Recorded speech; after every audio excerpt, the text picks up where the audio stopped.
This is Algebra 2 with Trig, working on 9.1, where we discuss counting principles and permutations.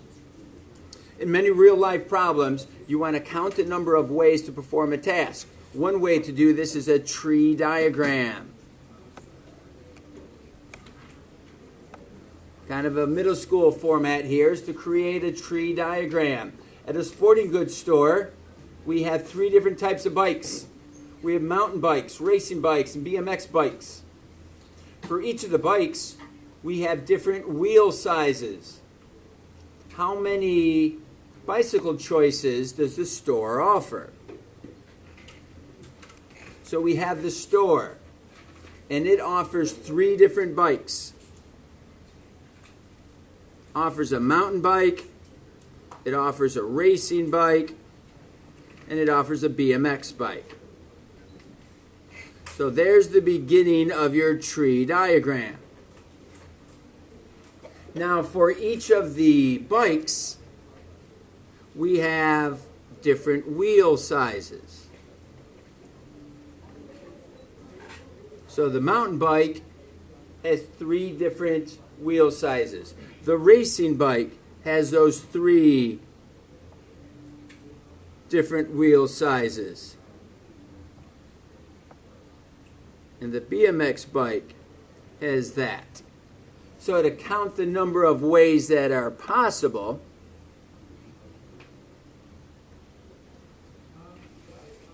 we have 9 total choices. So that is a tree diagram, which is nice, gives us a good visual effect of what we're doing, but not very effective. Takes up a lot of space, takes time, and if the numbers were larger, a tree diagram would be very difficult to be accurate. So we come down to the fundamental counting principle. So another way to do this is to use our fundamental counting principle. In this case, we had 3 different bicycles. We happen to also have 3 different tire choices. So to figure out the total number, we had 3 bikes. That's what your tree diagram would look like. And with each bike, we had 3 choices. So we multiply that to get 9. That would be most likely your quickest way for you to calculate the number of possible choices. So as a rule, if one event, would put a T in that spot, if one event can occur in M ways and another event can occur in N ways, then the total number that both events, listen to that carefully, both events can occur is M times N. And this can be extended out to 3 or more events. You have M ways, N ways, and P ways. And you want to find that all 3 events can occur. You would multiply the M number, the N number, and the P number. For example, we're in a restaurant, you're running your own restaurant, and you offer 5 appetizers, 4 salads, 11 entrees, and 7 desserts. Use a fundamental counting principle to find the total number of ways that you can order a complete meal. So I think about this as you are putting an appetizer, a salad, an entree, and a dessert into a box. And you're going to deliver that. How many unique boxes can you make? Something has to be different in this box, in this meal that you're ordering. We have appetizers, we have salads, we have entrees, and we have desserts. We have 5 appetizers, we have 4 salads, 11 entrees, and 7 desserts. we would multiply those together. And that would give us 1,540 ways that you could complete the meal. You could order that meal. This is a fun one. Here we have a license plate. In Texas, we have one letter followed by 2 digits followed by 3 letters. That makes a license plate in Texas, apparently. How many different license plates are possible if letters and digits can be repeated? You got to pay attention to the details. Can be repeated. You can repeat the letters, you can repeat the numbers. So pause the video, work on this one, come back and we'll talk you through it. All right. For us to answer this question, we have to understand what's being asked. You need to be invested in the question. We have a letter, then we have a number, then we have another number, followed by a letter, and a letter. And we're going to determine how many different license plates we can make. So if you're going to pick a letter to go in this first location, how many letters are available to you? You have 26 letters. So 26 choices you have to put in this first slot. And then you're going to choose a number. We're not asking you to choose a 2-digit number. We're asking you to choose a 1-digit number, then a 1-digit number. How many 1-digit numbers are there? There are 10 1-digit numbers. A lot of people miss that and they say 9. There's 1 through 9, and there's also 0. So that gives us 10 choices for the numbers. 10 choices for the numbers. There's still 26 letters, and 26 letters. And we want them all to occur. We want them all to happen. So we're going to multiply them. You can multiply it just the way it is, or you can go for a shortcut. You can notice that you have 10 squared, and then you have 26 4 different times. So really, this number, if you change the order of the license plate, you would still have the same amount if you change the order. If you put the numbers first and the letters last, it would not change the answer. We get 45,697,600 by doing 10 squared times 26 to the 4th power. And those are the number of license plates.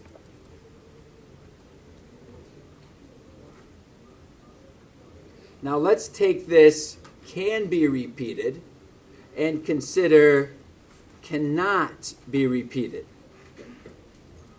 You can't repeat the same letter twice. You can't repeat the same number twice. So we have a letter, a number, letter, letter. Go ahead, think about it for a moment. What's going to change? What does it mean not to repeat it? The first letter, you still have 26 choices. You haven't chose any yet, so you have 26. For the first number, you still have 10 choices. You haven't chose any numbers yet. Now you're going to choose a second number. But the second number cannot be the number that was chosen in the first one. There would now be 9 options. For the number of letters, you want to choose a new letter, but it has to be different from the other letters. How many letters are available to you? There would be 25, and then 24, and then 23. So as you multiply that out, you'd have to go right in order like we have here. We'd get 32,292,000. Those are license plates.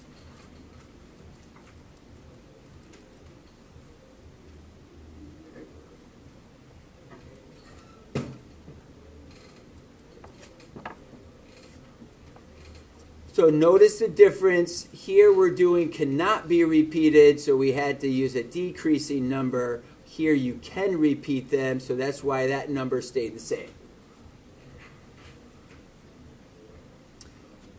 When we talk about a permutation, this is a vocab word.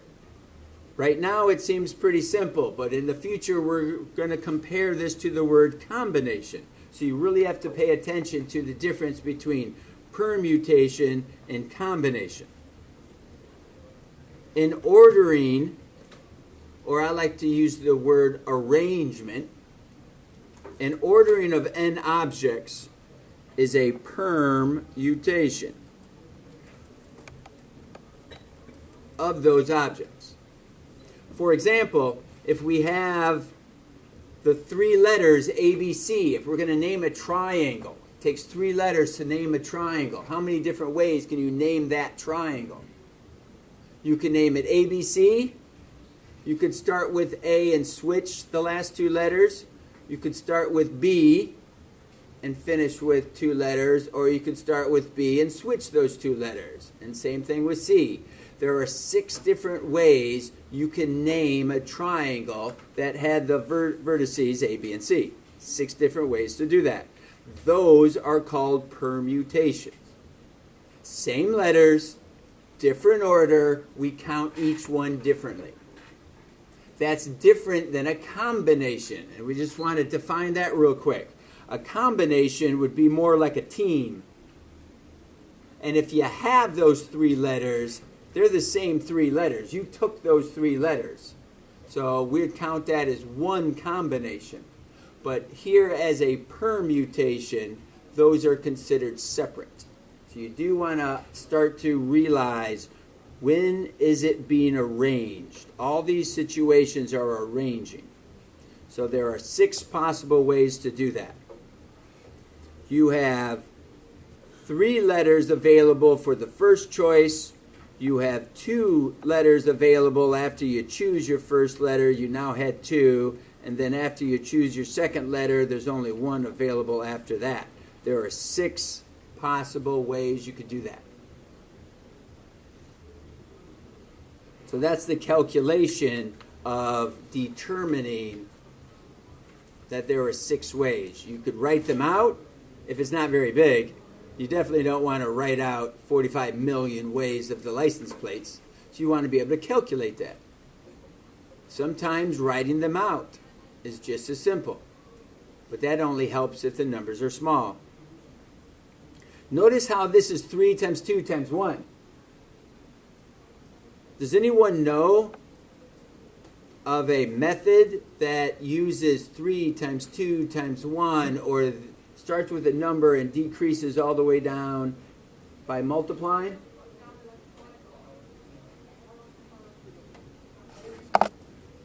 So we could write this as 3 factorial. That is 3 times 2 times 1. 3 exclamation point.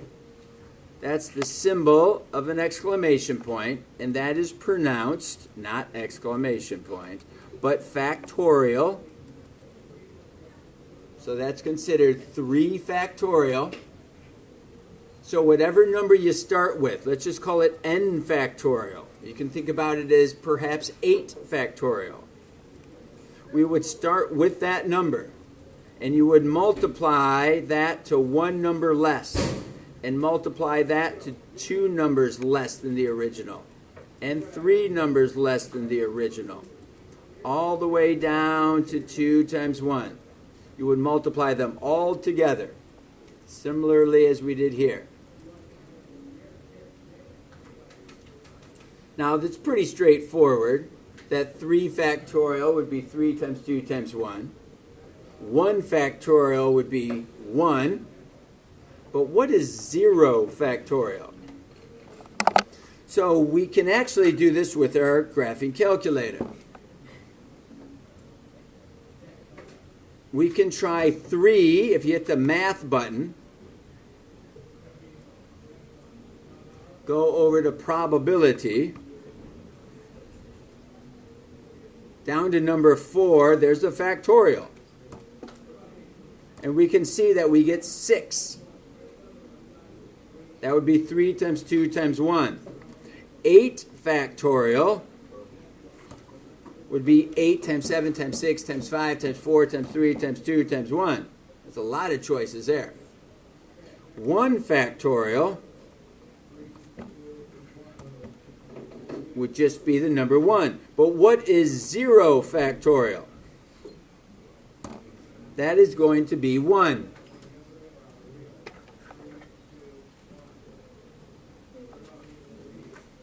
So if we're doing our calculations, what is 4 factorial? Well, that would be 4 times 3 times 2 times 1. 12 times 2 is 24. So 4 factorial is 24. If you're multiplying 6 factorial times 0 factorial, oh, I see a shortcut. I'm going to factor out the factorials and say 6 times 0. You can't do that. You have to just calculate it out separately. 6 times 5, 4, 3, 2, 1. And what is 0 factorial? We talked about that, so it's an extra 1. And we see that that is 720. Here's a formula we're working with. So here's a formula that we've been using, or we will be using, called 8 factorial. And then we have some numbers that we're going to work with factorial. So the way we would calculate this is 8 factorial over 10 minus 6. 10 minus 6 is a number 4, and that would be 4 factorial. So that would be 4 times 3 times 2 times 1. Those can all be reduced. So you're left with 8 times 7 times 6 times 5. So we're just multiplying 8 down 4 different numbers. And when we do that, we get 1,680. We'll discuss where this formula is actually coming from. So let's use this process, this idea, to help determine the number of ways that runners can finish in a competition. Assuming there are no ties, and how many ways can the runners finish in a meet? We have 8 runners. There's 8 lanes in a track. So we have first place, second place, third place, fourth, fifth, sixth, seventh, and 8th place. How many are available to be in first place? We have 1 being first place, but how many are fighting to be in first place? There are 8 that are fighting for first place. Now, how many people then are left over to fight for second place? And then there would be 6, and then there would be 5, and then there would be 4, 3, 2, and 1. Notice that that is 8 factorial.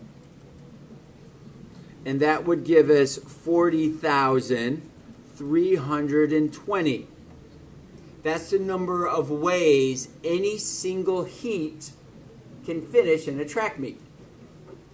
If you have all 8 lanes filled, there's over 40,000 ways they could finish in a track race. Assuming there's no ties, in how many ways could first place, second place, or third place be given? We have first place, second place medal, and we have a third place medal. How many people are fighting for first place? There are 8 people fighting for first place. There are 7 people left over to fight for second place, and there are 6 people still fighting for third place. We would multiply them because we want to receive all those available. There's 336 ways. So you've got to get yourself invested in what's being asked. You need to understand what the question is. We've got 3 spots available. We have 8 possible runners. There are 8 possible people fighting for first place, and so forth. So that comes down to a formula. This is that formula I was referring to. This is NPR. Again, we use P. When do we use P? When we're going to arrange. Making arrangements. So we're going to evaluate what 5P3 is. One way to do that is to use your formula, which is 5 factorial divided by 5 minus 3 factorial.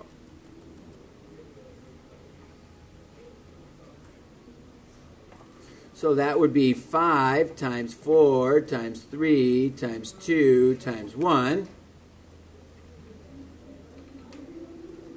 This becomes 2 factorial because you have 5 minus 3 is 2 and then 2 factorial.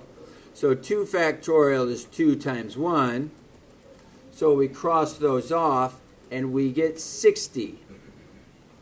So 5P3 is considered 60. We could use our calculator for this.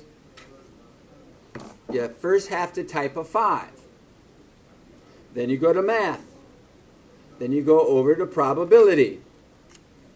And there at choice number 2 is the NPR. And you're taking 5 items and you're going to arrange 3 of them. That gives us 60 different ways to do that.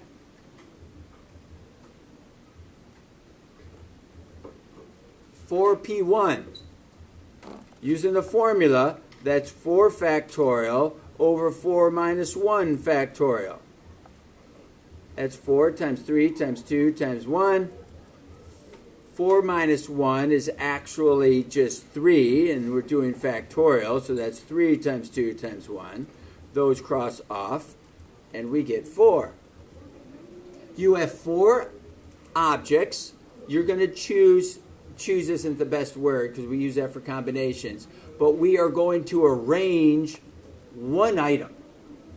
So you can take the first item, the second, the third, or the fourth. There's only 4 different ways you can arrange a single item if you have 4 items to arrange. You have baseball players, 14 baseball players, and it takes 9 of them for a batting order.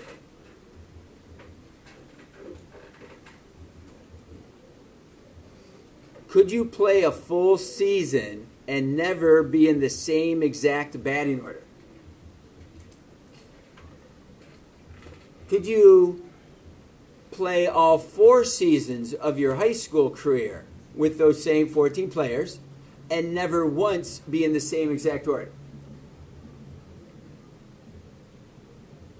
Could you play an MLB baseball career, Hall of Fame career, let's pretend with those same 14 people, and never bat in the same order?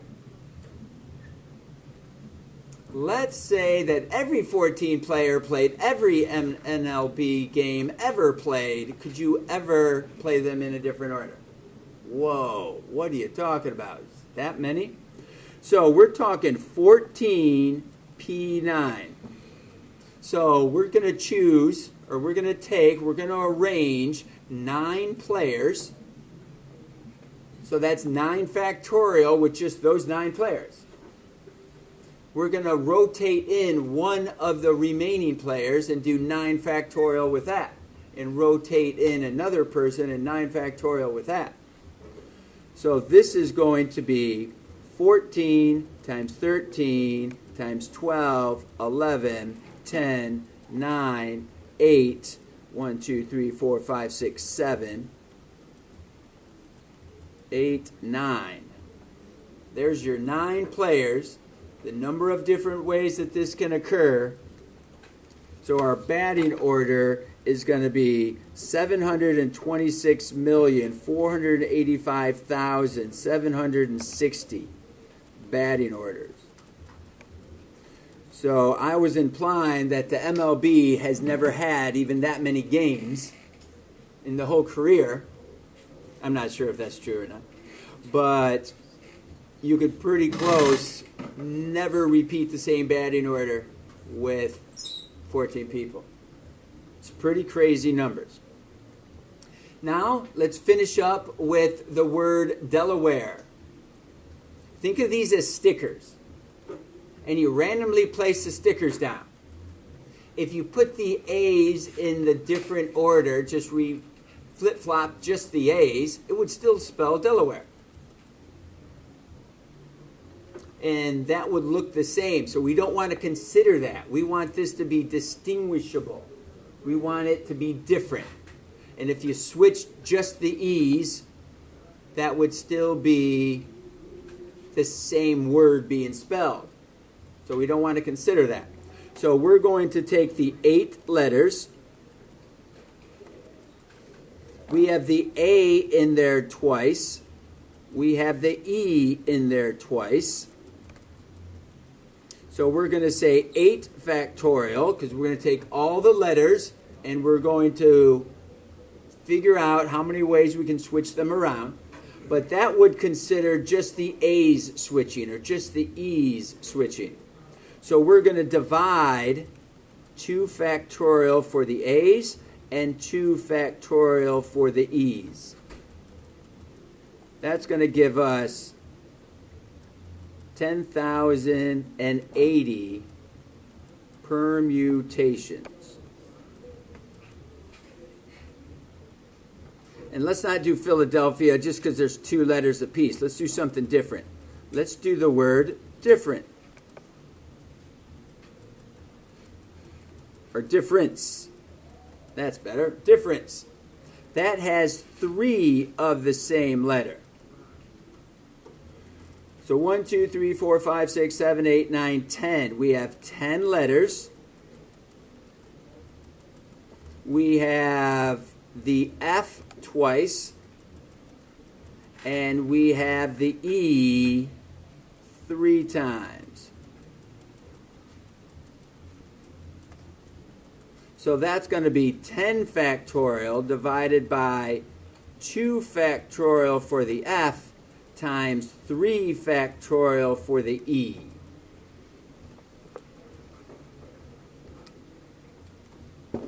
So 10 factorial, we got that, divided by 2 factorial, which is actually just 2, divided by 3 factorial, which is what? 6. And that would give us 302,400 permutations. So if we had a letter for difference and we arranged them randomly, there would be 302,400 words you could put together.